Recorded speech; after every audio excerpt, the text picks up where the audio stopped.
The sweet smell of coffee filled the air as Michelle pushed open the heavy glass door of the Daily Grind cafe.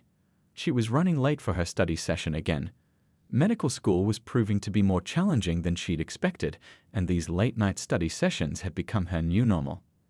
Her usual corner spot was taken, so she settled for a small table near the counter. As she pulled out her thick anatomy textbook, she heard a warm, friendly voice. The usual. She looked up to see the new barista smiling at her. There was something different about him. Maybe it was the way his eyes crinkled when he smiled, or how he seemed genuinely interested in his customers.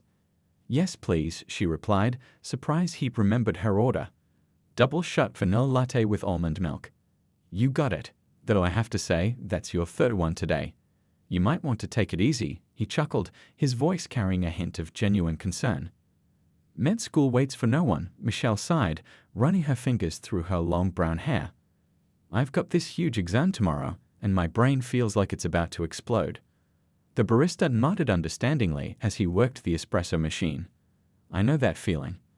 I'm juggling 3 jobs to help put my sister through college. By the way, I'm David. Michelle found herself drawn into conversation with David. Unlike the fake small talk she was used to, this felt real. She'd learned he was an artist who painted stunning murals in his spare time. He showed her pictures on his phone, vibrant street art that told stories of hope and community. His passion was obvious in the way his face lit up when he talked about his work. These are amazing, Michelle said, genuinely impressed. How come you're not doing this full-time? David's smile turned a bit sad. Life's expensive. My mom got sick a few years back, and my sister's education comes first. But someday, he trailed off, then quickly changed the subject. So, tell me about this exam that's keeping you up at night. Hours passed like minutes. The cafe had emptied out, and Michelle realized she'd barely opened her textbook. Somehow, talking to David had felt more important than studying. There was something special about him, the way he listened, really listened, and how he saw beauty in everyday things. As David was closing up the shop, Michelle gathered her courage. Hey, would you maybe want to grab lunch sometime? When you're not working, I mean. The moment the words left her mouth, she felt butterflies in her stomach. What would her parents think? They had such specific ideas about who she should date, preferably someone from their country club, with the right background and connections. David was nothing like the guys they wanted for her.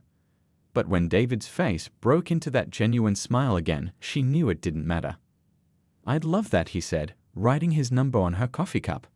Walking home that night, Michelle couldn't stop smiling. She knew her parents wouldn't understand. That world was all about status and appearances. They'd worked hard to give her everything, but sometimes everything felt like too much pressure, too many expectations. Her phone buzzed with a text from her mom. Don't forget the dinner party on Saturday. The Henderson's son will be there. He just made junior partner at his law firm. Michelle looked at the coffee cup in her hand, with David's number carefully written on it. For the first time in her life, she felt like she was making a choice for herself, not for her parents or their reputation.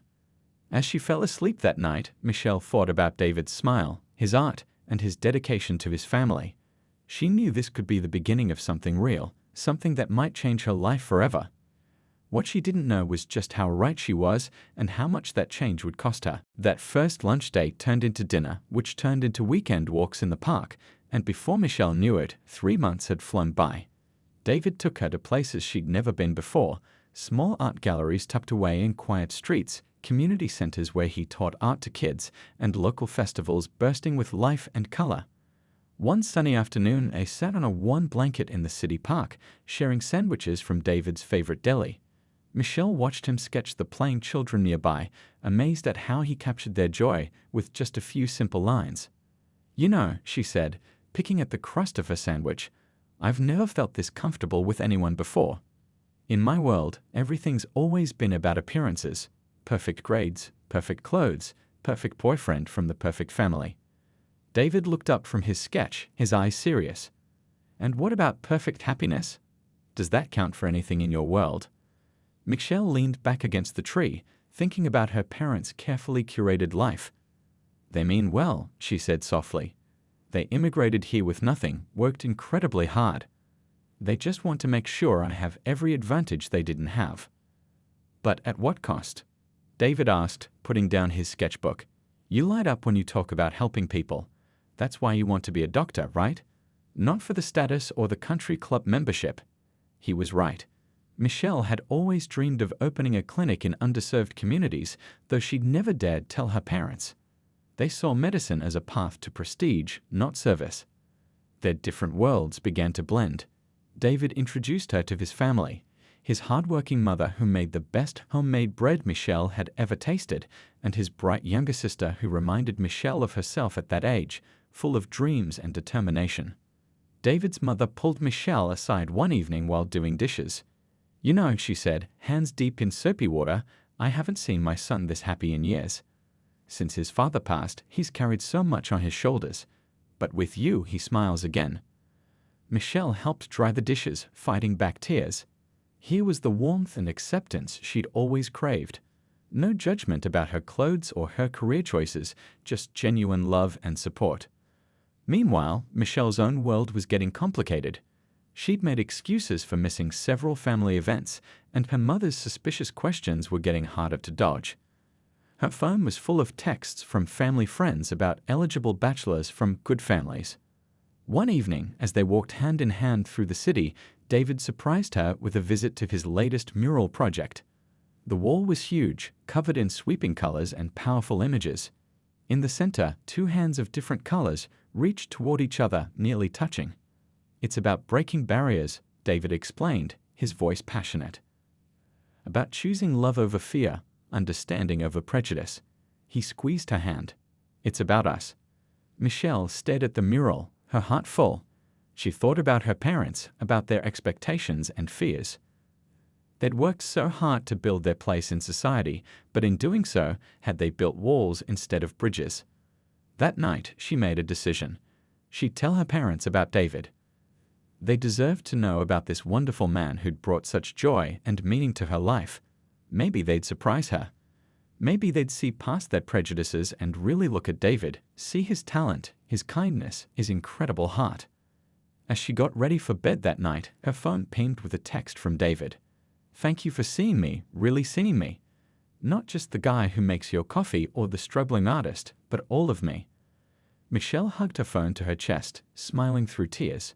She typed back, "Thank you for helping me see myself clearly for the first time." Little did she know, her world was about to be turned upside down. The carefully hidden photos on her phone would soon be discovered, and the choice she'd been avoiding would come crashing into her life, demanding to be made. It happened on a quiet Sunday afternoon. Michelle had just returned from another wonderful weekend with David, her heart still light from their time together. Her mother was sitting in the living room, face tight with anger, holding Michelle's phone, the phone she'd accidentally left on the kitchen counter while grabbing a glass of water. What is this?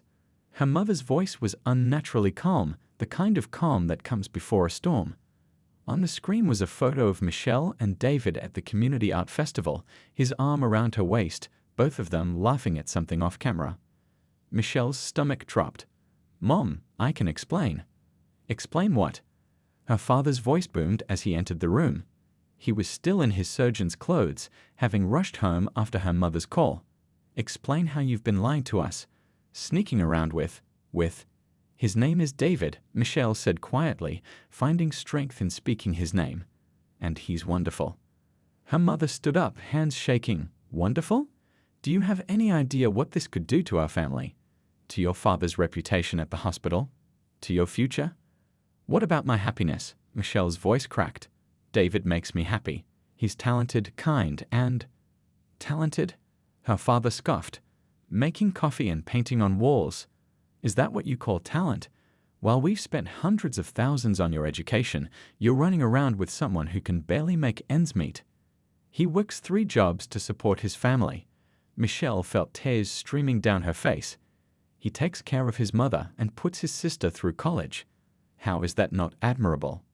Her mother sank back into the sofa, pressing her fingers to her temples. "We didn't come to this country, work our fingers to the bone, just to watch our daughter throw everything away. What will people say?" "People? That's all you care about, isn't it?" Michelle's voice grew stronger. "Not my happiness, not my choices, just what people will say." Her father stepped closer, his face red with anger. You want to talk about choices? Fine. Here's your choice. End this ridiculous relationship now, or forget about our support. No more medical school, no more allowance, no more home. You really do that? Michelle whispered, though she already knew the answer. You'd cut off your own daughter. We're trying to protect you, her mother pleaded. You're young, you don't understand how the world works. Mixed relationships, they never last.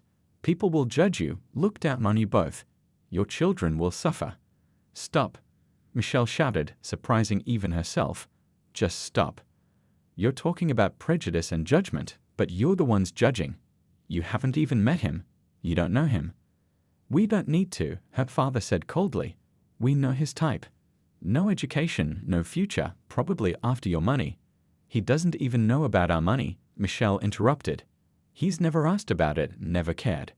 He loves me for who I am, not what I have. The room fell silent. Outside, the sprinklers turned on, their gentle ticking sound filling the heavy air. You have until tomorrow morning to decide, her father finally said. Your future or this phase of yours. Michelle looked around the room, at the family photos on the walls, the awards and certificates, the expensive furniture that had always made her feel more like she was living in a museum than a home. Then she thought of David's tiny apartment, filled with art and laughter and love. I don't need until morning, she said quietly. I choose him. I choose love over prejudice. I choose being true to myself over living a lie. Her mother began to cry. Her father's face turned to stone. Then pack your things, he said. You're no longer welcome in this house.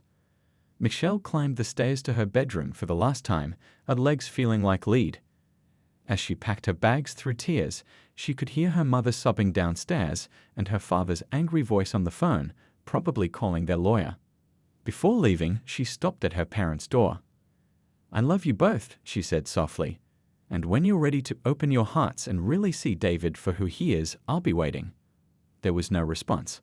Walking out of her childhood home that night, Michelle felt both terrified and strangely free. She had no idea how she would manage without her parents' support, how she would finish medical school, or what the future held. But she knew one thing for certain. She had chosen love over fear, truth over pretense, and somehow, someway, she would make it work. The first few weeks were the hardest. Michelle moved into David's small apartment, sleeping on an old pull-out couch while she figured out her next steps. Her bank accounts were frozen, her credit cards cancelled, and her tuition payment for the next semester was due. You can go back, David said one night, watching her struggle over budget calculations at their tiny kitchen table. I'd understand. This isn't the life you're used to. Michelle looked up from her papers, seeing the pain in his eyes. This isn't about being used to something, she said firmly. This is about choosing what's right. And you're right for me. She found a job at a local clinic, working as a medical assistant during the day. At night, she worked at a 24-hour diner, studying between serving customers. The owner, a kind-hearted woman named Mrs. Chen, would often slip her extra food to take home. You remind me of myself when I first came here, Mrs. Chen said one quiet night. Everyone said I was crazy to open a diner instead of becoming an accountant like my parents wanted. But look at me now, happy, independent, and my children are proud of their mama. David picked up more mural commissions, working through weekends. His sister offered to pause her college studies to help, but both David and Michelle refused. Your education comes first, Michelle insisted. We'll figure this out. The transfer to a different medical school was challenging. Michelle's perfect grades helped, but without her father's connections, she had to work twice as hard to prove herself. Some nights, she'd cry quietly in the bathroom, missing her mother's hugs and her father's proud smile when she aced an exam. But there were beautiful moments too. David's mother taught Michelle to cook traditional family recipes, treating her like the daughter she never had. David's sister would come over with her textbooks, and they'd study together, sharing dreams and determination. Their love grew stronger through the struggle. David started leaving little sketches in Michelle's textbooks, encouraging messages surrounded by beautiful drawings. Michelle learned to see beauty in simple things. Morning coffee shared in comfortable silence, walking home together after long workdays, falling asleep to the sound of David's gentle breathing. One evening, after a particularly rough day at the clinic, Michelle came home to find David had transformed their tiny living room. He'd hung fairy lights and covered the walls with dozens of small paintings, each one capturing a moment from their relationship. "I've been working on these during my lunch breaks," he explained, watching her face. "Each one is a reason why I fall more in love with you every day."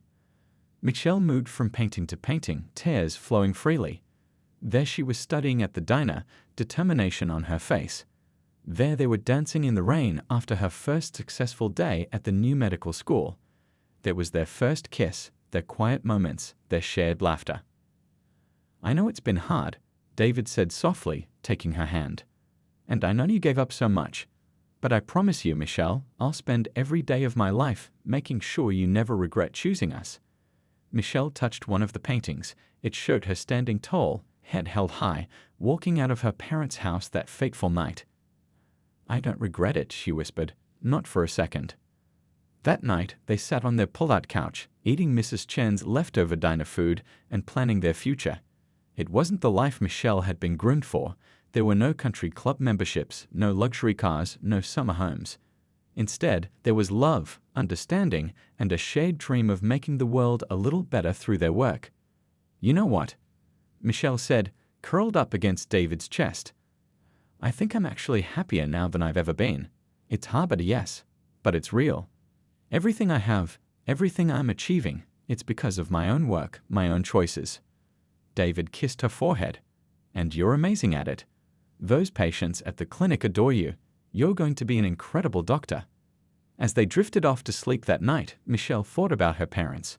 She still sent them emails every week, updating them about her life, her studies, her work.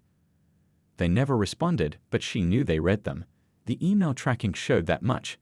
She hoped that someday they'd see that love doesn't care about color, status, or bank accounts. That true happiness comes from being true to yourself and your heart.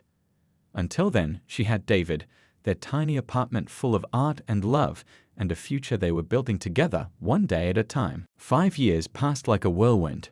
Michelle stood in front of the mirror, adjusting her white doctor's coat, the name Dr. Michelle Chen freshly embroidered on the pocket. She'd taken Mrs. Chen's last name when the kind diner owner offered to be her reference for medical school loans, a gesture that had moved her to tears.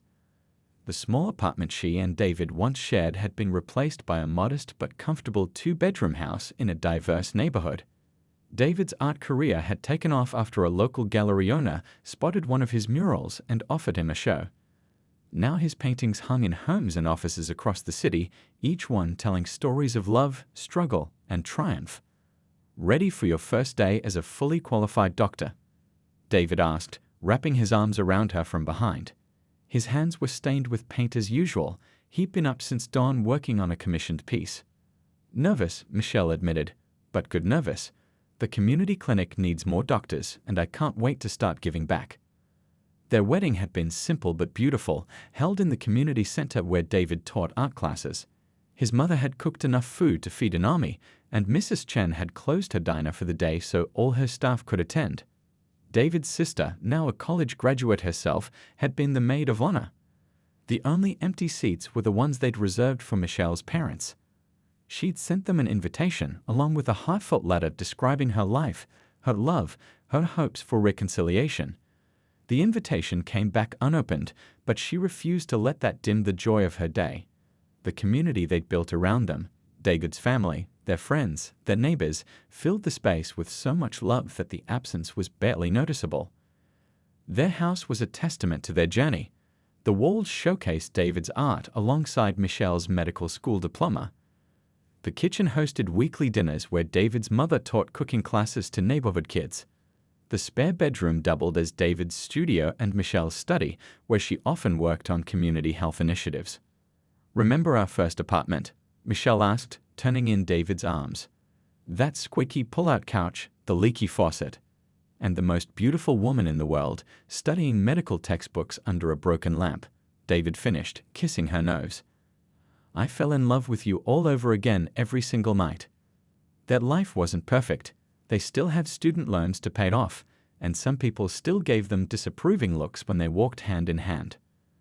But they'd built something real, something true. Their home was filled with laughter, their work touched lives, and their love grew stronger each day. David's art gallery showed a new series titled Love Beyond Boundaries, featuring paintings inspired by their story. The centerpiece was a large canvas showing two hands reaching across a divide, surrounded by swirling colors of hope and change. It sold for more money than they'd made in their first year together. Michelle's medical practice focused on underserved communities, offering sliding-scale fees and sometimes working for free when patients couldn't pay. She remembered the kindness Mrs. Chen had shown her and paid it forward whenever she could. One evening, as they sat on their small back porch watching the sunset, David pulled out an old sketchbook.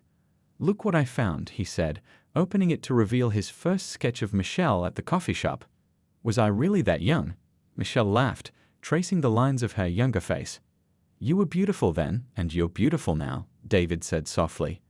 "But now you're also stronger, wiser, more yourself than ever." Michelle leaned against him, thinking about their journey. The hardships had shaped them, but hadn't broken them. The challenges had brought them closer, made their love deeper. They'd proven that choosing love over fear, authenticity over acceptance, was always worth it. "I'd do it all again," she whispered. "Every hard day, every struggle, because it led us here." David squeezed her hand, understanding in his eyes. They'd built their own definition of success, one based on love, community, and staying true to their values. Their life might not have matched her parents' dreams for her, but it was rich in all the ways that truly mattered. Neither of them knew that soon a phone call would shake their carefully built world. But for now, they sat together in the gentle evening light, two hearts that had chosen love against all odds, proving that sometimes the hardest choices lead to the greatest happiness. The call came on a rainy Tuesday evening. Michelle was finishing up paperwork at her clinic when her phone lit up with a number she hadn't seen in 5 years, the hospital where her father worked. Her hand trembled as she answered. "Dr. Chen speaking," she said, using her adopted surname out of habit. "This is Memorial Hospital," a tired voice responded. "We're calling about Dr. Richard Thompson. He's had a severe stroke, and you're listed as his emergency contact." The world seemed to stop. Michelle gripped her desk, memories flooding back. Her father's angry face the night she left, years of unanswered emails, empty seats at her wedding. I don't understand," she stammered. "My parents disowned me. Why am I still his emergency contact?" There was a pause on the line. "Ma'am, the contact information was updated 6 months ago. He specifically added you back." Michelle's vision blurred with tears. 6 months ago, right around the time her community clinic had been featured in the local newspaper for its work with underprivileged families. Had they been watching her all this time? "He's in critical condition," the nurse continued. "Your mother is here, but she's asking for you." The drive to Memorial Hospital felt surreal. David insisted on coming with her, holding her hand as she navigated the rainy streets. "Whatever happens," he said softly, "I'm right here." The hospital halls seemed endless. Michelle's legs felt heavy as she approached the ICU waiting room. And there, looking smaller and older than she remembered, sat her mother. Their eyes met. For a moment, neither moved. Then her mother stood, makeup streaked with tears, designer clothes wrinkled from hours of waiting. "Michelle," she whispered, her voice breaking, "you came." "Of course I came," Michelle replied, surprised by the steadiness in her voice. "He's my father." Her mother took a hesitant step forward, then stopped. We've been following your work. The clinic, the community programs. Your father reads every article about you. He has a folder." Michelle felt David's supportive presence behind her. Her mother's eyes flickered to him, then back to her daughter. There was no anger now, just exhaustion and what looked like regret. "He was so proud," her mother continued, voice catching. "When your clinic won that community service award. He told everyone at the hospital that his daughter, she couldn't finish." "Why didn't you reach out?" Michelle asked, the question she'd held for 5 years finally spilling out. Her mother sank back into the waiting room chair. Pride, stubbornness, fear. She looked up at Michelle, really looked at her. "You proved us wrong, you know. About everything. You built a beautiful life, became an amazing doctor, helped so many people, all without our money, our connections." A doctor approached then, clipboard in hand. "Family of Dr. Thompson." Michelle stepped forward automatically. doctor mode kicking in. She listened intently as the neurologist explained the situation: a severe ischemic stroke, critical but stable, long recovery ahead. "Can I see his charts?" Michelle asked, medical training overriding emotional turmoil. The neurologist hesitated, but her mother spoke up. "Please. She's a doctor too. A very good one." Those words, that small recognition, hit Michelle harder than any angry words ever had. She felt David's hand on her shoulder, grounding her. As they reviewed her father's case, Michelle's mother watched her daughter work, confident, professional, asking all the right questions. Finally, she turned to David. "You've taken good care of her," she said quietly. "Actually," David replied, his voice gentle but firm, "she's taken good care of herself. I just had the privilege of loving her through it." In the ICU room, Michelle stood by her father's bed, watching his chest rise and fall with the help of machines. He looked vulnerable, nothing like the imposing figure who'd ordered her out of his life 5 years ago. She noticed something on the bedside table, a wrinkled newspaper clipping about her clinic, and beneath it, a stack of her unanswered emails, printed out and read so many times the papers were soft at the edges. The last thing he said, her mother spoke from the doorway, before the stroke, "He was reading your latest email. About the free vaccination program you started." He looked at me and said, "She became exactly the kind of doctor I always hoped she'd be." Michelle reached for her father's hand, feeling its warmth. Outside, the rain had stopped, and a weak sun was breaking through the clouds. Nothing was fixed, not yet. Years of hurt couldn't be erased in one night. But as she stood there, her mother cautiously approaching, David's steady presence behind them both, she felt something she hadn't expected: hope. Recovery took time. Michelle split her days between her clinic and the hospital, often staying late to monitor her father's progress. His improvement was slow but steady, each small victory celebrated by the growing circle of people who gathered in his room. David brought art supplies and taught her father simple hand exercises disguised as painting techniques, helping him regain fine motor skills. The first time her father managed to hold a brush steady enough to make a straight line, Michelle caught him smiling, really smiling, at his son-in-law. Her mother practically lived at the hospital, sleeping in an uncomfortable chair until Michelle convinced her to go home sometimes. During those long nights, they began to talk, really talk, about the years they'd lost.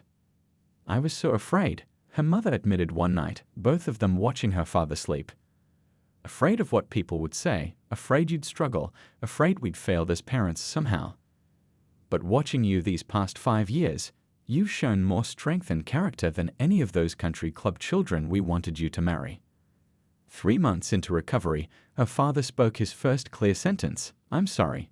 He was looking at David, who'd been helping him with his physical therapy exercises. The room fell silent. Then her father continued, his voice shaky but determined, "For judging you without knowing you. For letting fear blind me to who you really are." David set down the therapy equipment and took her father's hand. "The past is past," he said simply. "What matters is now." That evening, Michelle found her mother in the hospital garden, looking through old photos on her phone, pictures she'd saved from Michelle's social media over the years. Birthday celebrations, award ceremonies, quiet moments at home that Michelle hadn't even known her parents had seen. "We missed so much," her mother whispered. "But you built such a beautiful life. Your father and I, we were wrong. About everything." As her father grew stronger, the barriers between their two worlds began to crumble. David's mother brought homemade soup to the hospital, sharing recipes with Michelle's mom. Her father, still working on his speech, listened intently as David explained his latest art projects. 6 months after the stroke, they all gathered in Michelle and David's backyard for a small dinner party. Her father, now using just a cane, proudly showed off his progress by walking the length of the garden. Her mother helped David's mother in the kitchen, both women chattering and laughing like old friends. Looking around the table that evening, Michelle saw what true healing looked like. It wasn't about forgetting the past, but about choosing to build a better future.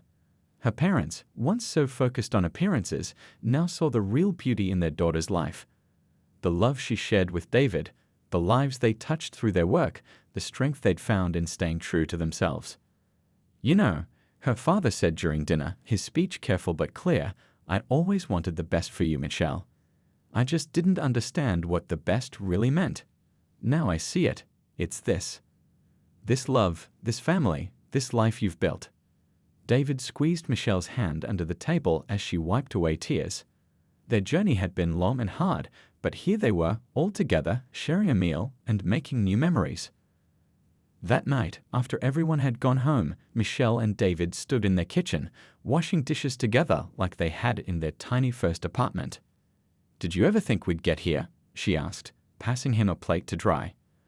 David smiled, that same warm smile that had first caught her attention in the coffee shop years ago. "I hoped," he said. "Love has a way of building bridges, even across the widest gaps." Looking out their kitchen window at the garden, where both their families had just shared a meal, Michelle realized that sometimes the hardest choices lead us exactly where we need to be.